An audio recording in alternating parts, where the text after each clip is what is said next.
इतनी ध्यान विधियों की ज़रूरत क्या है? क्या एक ध्यान काफ़ी नहीं है?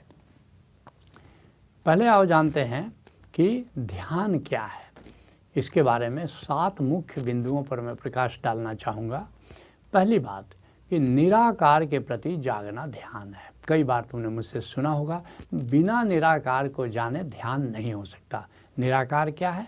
आँख बंद करके जो शून्यता दिखाई पड़ती है वह निराकार है, क्योंकि वहाँ कोई आकार नहीं है, इसलिए उसको निराकार कहते हैं। बाद में जानोगे कि उस निराकार में स्क्रीन की तरह ही नहीं कि प्लेन स्क्रीन है, बल्कि उसमें गहराई भी है, अंतराकाश की तरह वो दिखाई देता है।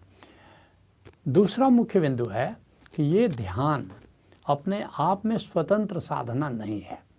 नाद के विषय में जैसे लोग गलती कर लेते हैं कि नाद को इंडिपेंडेंट साधना के रूप में करते हैं, वैसे ही ध्यान के बारे में भी लोग गलती करते हैं कि वो ध्यान ही करते रहते हैं।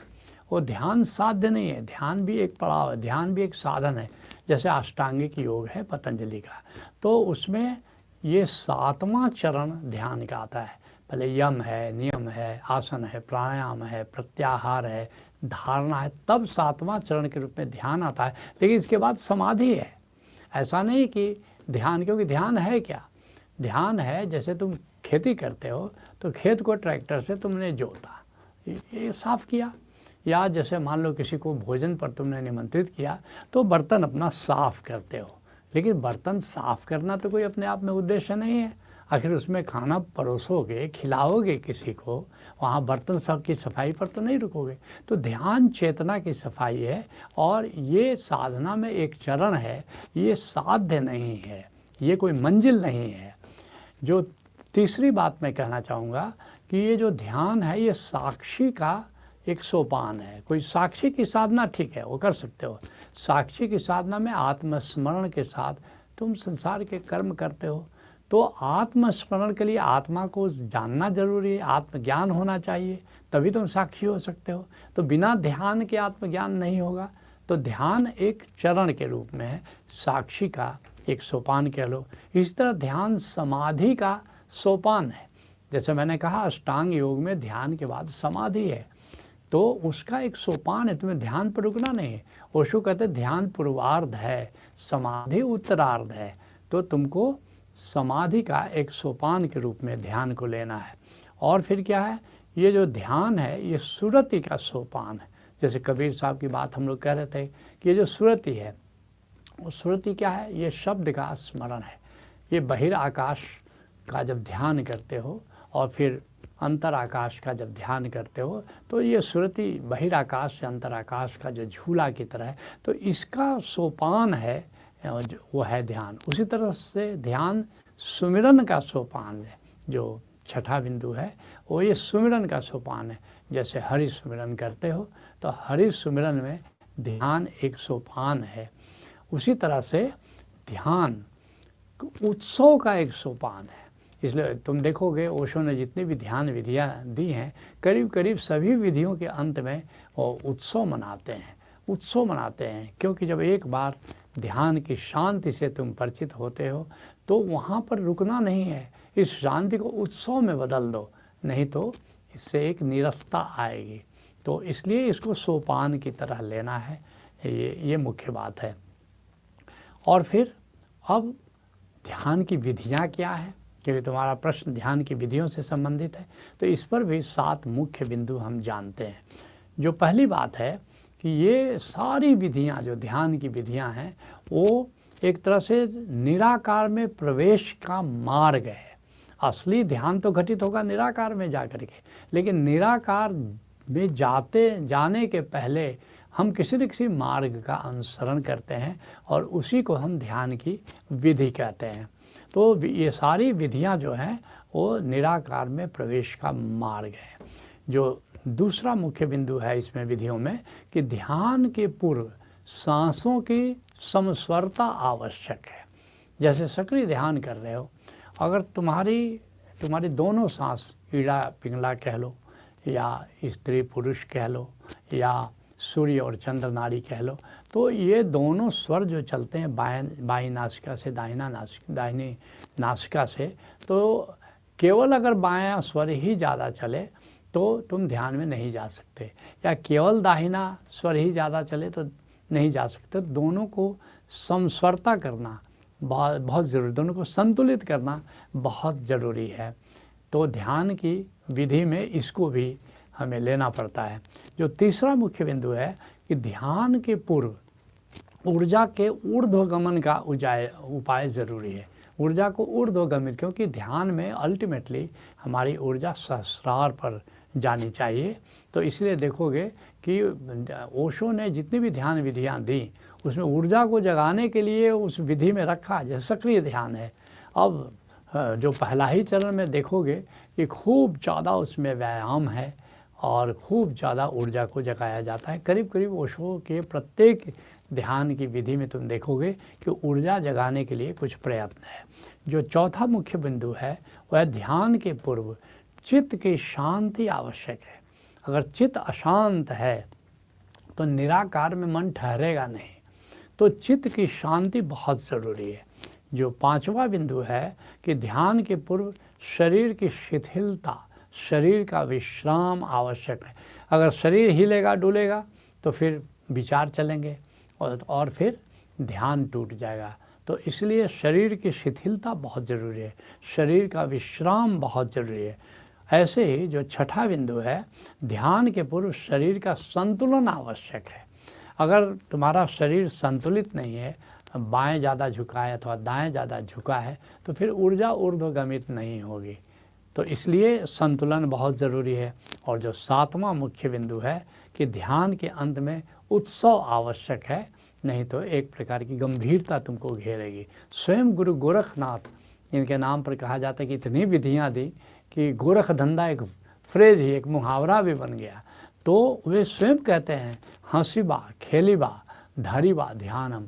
ध्यान जो धारण करते हो, ध्यान जो करते हो, वो हंसते खेलते हुए करो, एक उत्सव की तरह करो। तो ध्यान की विधियों में ये 7 मुख्य बिंदु हैं जिसका हमको स्मरण करना है। अब तुम्हारा प्रश्न है कि अनेक विधियों की ज़रूरत क्यों है? क्या एक विधि काफ़ी नहीं है? क्या एक सक्रिय ध्यान काफ़ी नहीं है? कि एक नटराज ध्यान काफ़ी नहीं है कि हम इतने सारे ध्यान हम करते हैं? तो इसका कारण है, क्या कारण है? 7 मुख्य कारण है कि एक ध्यान विधि काफ़ी नहीं है, हमें कई ध्यान विधियों से गुजरना होता है। जो पहला कारण है वह है ये विधियां केवल मार्ग हैं और मार्ग का भी अपना मज़ा है। तुम कहो कि एक रास्ते से तो हम गए तो चलो उस मार्ग से तुमने मज़ा ले लिया, लेकिन अलग अलग मार्ग हैं, अलग अलग मार्ग से चलो तो कितना मज़ा आता है। क्योंकि ऐसा थोड़े कि मंजिल पर पहुंच करके ही तुमने मज़ा उठाया, बल्कि जो लोग माउंट एवरेस्ट की यात्रा पर गए हैं, जिन्होंने एक्सपेडिशंस किए हैं, वो अलग अलग मार्गों से गए और फिर उन्होंने कहा मार्ग में बड़ा मज़ा था। माउंट एवरेस्ट पर चढ़ करके क्या है, सिर्फ बर्फ़ है और पत्थर और तो कुछ है नहीं, बल्कि असली मज़ा तो रास्ते की चुनौतियाँ थी, रास्ते का मज़ा ज़्यादा है। तो इसलिए ये भी एक बड़ा कारण है कि कई विधियों का हम लोग सहारा लेते हैं। और फिर जो दूसरा जो मुख्य कारण है कि ध्यान के पूर्व, जैसा पतंजलि के अष्टांग योग में हमने बताया कि यम है, नियम है, आसन है, प्राणायाम है, प्रत्याहार है, धारणा है, ये आवश्यक है। इस कारण भी ध्यान एक नहीं हो सकती, क्योंकि यम ही 5 है, नियम ही 5 है। फिर आसन है, तो किसी ध्यान में एक आसन का प्रयोग करेंगे, किसी आसन में दूसरे आसन का प्रयोग करेंगे, कोई ध्यान खड़े खड़े करेंगे, कोई बैठ के करेंगे, कोई लेट करके करेंगे, तो आसन ही कितने बदल जाते हैं। और उसी तरह से प्राणायाम है, तो प्राणायाम तो कई हैं, किसी ध्यान में किसी प्राणायाम का प्रयोग करेंगे, किसी ध्यान में किसी प्राणायाम का प्रयोग करेंगे। तो प्राणायाम बदलने से ही अब समझ लो कि विधि तो बदल जाएगी। उस तरह प्रत्याहार है, भीतर कैसे जाया जाए, अंतर जगत में को कैसे नेगोशिएट किया जाए, अब उसकी भी अनेक विधियां हो सकती हैं। और धारणा है, तो धारणा तो कई प्रकार की धारणा हो सकती है, इष्ट की धारणा हो सकती है, और इष्ट भी कई हो सकते हैं, तो अलग अलग धारणा भी हो सकती है। कभी गुरु की धारणा होगी, कभी इष्ट की धारणा होगी, और कई प्रकार की धारणा, तो विधि तो बदल जाएगी। तो इसलिए चूँकि ध्यान ये 7वां सोपान है, उसके पहले 6 और सोपान हैं, उसके कारण भी विधि बदल जाती है। तीसरा जो मुख्य कारण है कि ध्यान का उद्देश्य साक्षी हो सकता है, समाधि हो सकती है, सुरति, सुमिरन, उत्सव, ये सब ध्यान का उद्देश्य है। तो उद्देश्य के अनुसार भी विधि बदल जाएगी कि किस उद्देश्य से आज तुम ध्यान करना चाह रहे हो। तो ये भी एक कारण है। फिर जो चौथा कारण है कि एक ही रास्ता, एक ही मार्ग सबके काम का नहीं हो सकता। कौन सी विधि किसको रास आएगी कोई भी पूरी तरह नहीं जानता। तो कौन सी विधि क्लिक करेगी तुमको ये कोई नहीं जानता। तो अलग अलग विधियों से ध्यान में सद्गुरु ले जाते हैं ताकि पता नहीं कौन सी विधि तुमको रुचे। और फिर जो पांचवा कारण है कि एक ही विधि करने से मन बोर हो जाता है। मन का स्वभाव है कि जो भी तुम पुनरावृत्ति करते हो, बार बार करते हो, उससे मन बोर हो जाता है। तो मन को तरोताज़ा रखने के लिए भी हम विधि को बदलते हैं। जो छठा कारण है कि ये जो हमारा जीवन है अनिवार्यता से नहीं चलता, विविधता से चलता है। तुम कहोगे एक ही से हो जाता है तो क्यों हम ज़्यादा विधियाँ करें। तो अब जैसे फल खाते हो तो ऐसा थोड़े है कि बस ज़िंदगी भर आम ही केवल खाते रहो, सेव नहीं खाओ, नारंगी नहीं खाओ या दूसरे फल केला नहीं खाओ। जब इतने फल परमात्मा ने दिए हैं, क्योंकि परमात्मा विविधता से चलता है, सृष्टि में विविधता है, तो इसलिए भी हम लोग को अलग अलग विधि का सहारा लेना चाहिए और लेने से अच्छा है। और फिर जो छठा कारण है कि ये जीवन जैसा मैंने कहा कि अनिवार्यता नहीं विविधता से चलता है। और सातवां कारण है कि सभी सद्गुरु अपनी मौलिक विधि देते हैं। जो भी सद्गुरु आता है वो एक अपनी विधि देता है जो समझता है कि उस युग के लिए, उस काल के लिए वो विधि ज़्यादा कारगर होगी। और विधियों के पीछे सद्गुरु का हाथ काम करता है। ओशो कहते हैं कि ध्यान की जो विधि है वो डंडे की तरह है, लेकिन डंडा महत्वपूर्ण नहीं है, डंडा किस हाथ में है वो ज़्यादा महत्वपूर्ण है। तो जो भी सद्गुरु आएगा वो पुरानी विधियों को हमेशा यूज़ नहीं करेगा, वो कुछ नई विधि देखेगा, किसी व्यक्ति को देख करके, युग को देख करके, काल को देख करके, स्थान को देख करके, देश और काल के अनुसार वो अनुकूल विधि ईजाद करता रहता है। और जैसे जो भगवान शिव हैं उन्होंने पार्वती को 112 विधियाँ दी। ओशो ने भी कई मौलिक विधियाँ दी, सक्रिय ध्यान, कुंडलिनी ध्यान, नटराज ध्यान, नाद ब्रह्म ध्यान, मंडल ध्यान, कितनी विधियाँ दी। और तब उन्होंने कहा कि तुम ध्यान विधियाँ तभी तक कारगर हैं जब तक मैं जिंदा हूँ। जब जीवित सद्गुरु के पास जाओगे तो वो जो विधि देगा असल में वही काम आएगी विधि। जैसे ओशो धारा में हमने कई विधियाँ दी, संजीवनी ध्यान, सोहम ध्यान, सुप्रभात ध्यान, ब्रह्मनाद ध्यान। तो और फिर अपना 14 तल के समाधि कार्यक्रम दिए, 14 तल के सुमिरन कार्य, ये सब भी ध्यान की विधियाँ ही कहो। प्रज्ञा कार्यक्रम 25 तल के, क्योंकि आज के लिए जो विधि कारगर होगी वो आज के सद्गुरु को देना होता है। तो इसीलिए इतनी ध्यान विधियों की ज़रूरत है। तो सत्संग को यहीं विराम देते हैं। हरि ओम तत्सत।